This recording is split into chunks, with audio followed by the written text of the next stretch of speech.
7ই নভেম্বরে সিপাহ জনতার ঐতিহাসিক বিপ্লবের মাধ্যমে রাষ্ট্র ক্ষমতার পাদপ্রদীপের আলোয় তিনি উদ্ভাসিত হলেন। শহীদ রাষ্ট্রপতি জিয়াউর রহমান কিন্তু শেখ মুজিবের ছবি বঙ্গভবনে তিনি আবার সেখানে পুনঃস্থাপন করলেন। আমার আজকে যারা এই অন্তর্বর্তীকালীন সরকারে আছেন, আমি একটা সংবাদ পড়েছি, সেইটা পড়েই বলছি যে এটা সরকারের একজন উপদেষ্টা মাহফুজ সাহেব জানিয়েছেন যে বঙ্গভবন থেকে শেখ মুজিবের ছবি নামানো হয়েছে।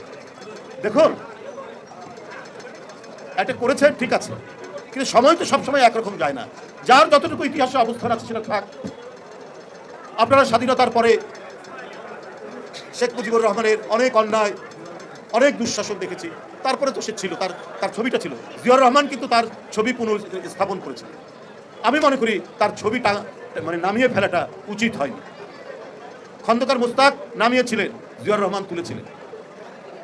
ইতিহাস আপনার নির্ধারণ করবে, বিচার করবে